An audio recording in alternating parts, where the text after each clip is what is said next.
Yeah, great question. So we want to get straight into the good info. So Summer and I set up last year. Process in its entirety took about 2 months, and we spent $10,000 on that. And that was for everything to be done. We got a few upgrades in the package, didn't we? Some good VIP service. So it doesn't have to cost that. But the best person to speak about that, of course, is Shellen. Just to clarify that we got a mainland company with 2 visas underneath. Good point. The visas are the more expensive part, and obviously we had 2 of them under our business. But yeah, tell us more about... Well, exactly that. You clearly don't need me here, guys. So you are completely right. So the visa is what brings the cost up. So in terms of the actual license themselves, and that's a business license, what you need to be able to operate, the cost of those are relatively cheap, especially if we're looking at a free zone. So if we're looking at a free zone license, something very basic, maybe a creative marketing agency or something like that, you can get something like that very, very cheap from 6,000 dirhams, which is the equivalent to $1,800, something like that. £1,200. Yeah.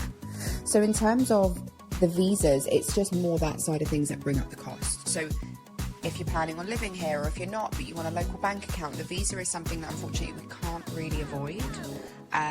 So yeah, it varies, but you can get a business license that's relatively cheap anyway. So you could get the business license that's less expensive than the overall cost, but then you can't set up the bank account, you can't do the business here, so it doesn't make sense. It's the visa that is kind of necessary. Yeah. But look, there are entrepreneur packages where you get the business license and the visa, which start from around 16,000 dirhams in the free zone.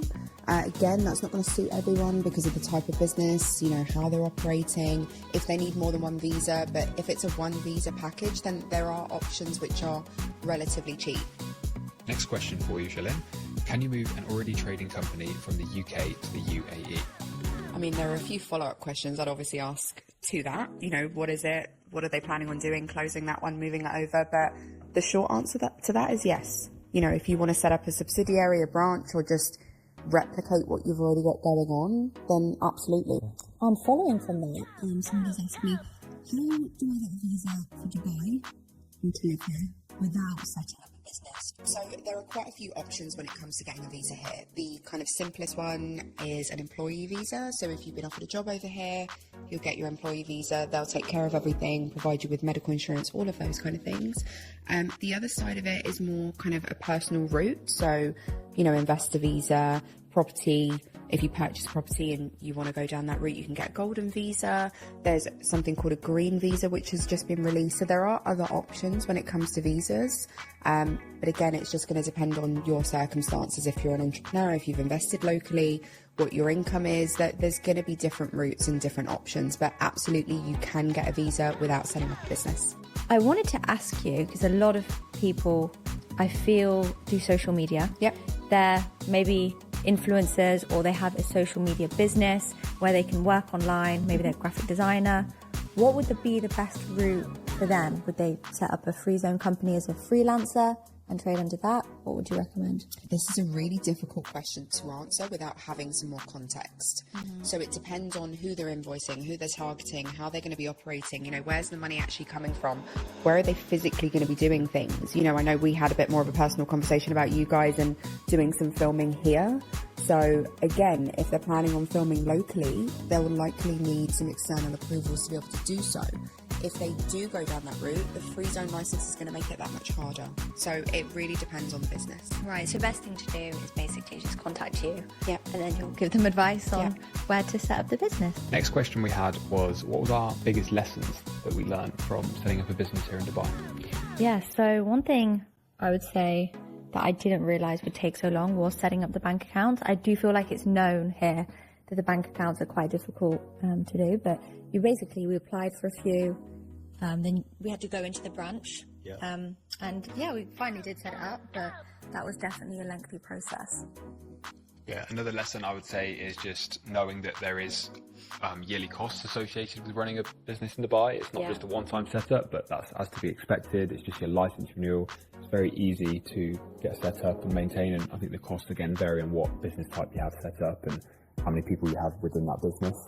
Another question we had from you guys is around what level your business needs to already be operating at to move out here, or do you need to have something else that because you need a minimum revenue amount? So perhaps you could talk to us about that.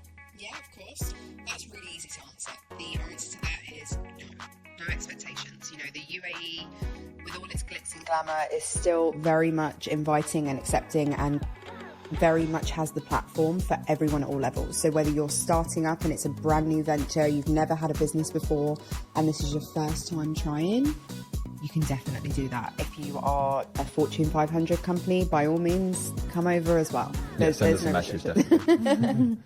Somebody's asked, is there a strong freelancing scene in Dubai? I'd say yeah. Quite a lot of young people, especially coming out here. We've met quite a lot.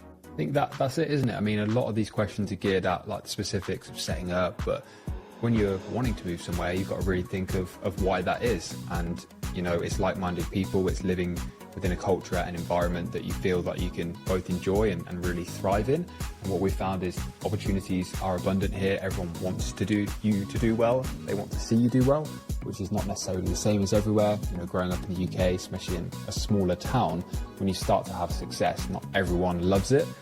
You will get people that are a bit like, oh, that's strange, especially when you're young. So if you are young and you are getting success, that's awesome for you. And if you want somewhere where people around you are going to be appreciative of that, I think Dubai could be the spot. Next up, we've got a question from someone considering living here in Dubai, but working an employed but online-based job from a UK employer. So is there something available for someone like that? So they did make quite a few changes to visas. Obviously, we all lived through the joy that was COVID. So there were quite a few changes for people. And, you know, as Dubai opened up quite quickly in comparison to other places, they did make some amendments to be able to get people to come over here, be able to work from here. So there are definitely options for people who are being paid by overseas entities and visas that are outside of the norm. I'm not in the visa team, I'm not an expert, but we do have a division within the business that can help with that side of things. So if anyone does want to kind of go into more specifics about visa options, then I can definitely put them in touch with the right person. Next question is, do I need a business license to rent out my home by an estate agency when I'm not using it? So maybe it's like a holiday home, he comes here a few times a year. So if it's going through an estate agency, then no, not at all. As long as you've got a third party doing the contracts, doing the maintenance, doing everything else, then absolutely not. But it's your own property anyway. So even if you're going in and cleaning it yourself, not really breaking any rules, it's just more the documents and the kind of legal side of things. Fine. Last question is, are you accepting new clients to help set up their business here?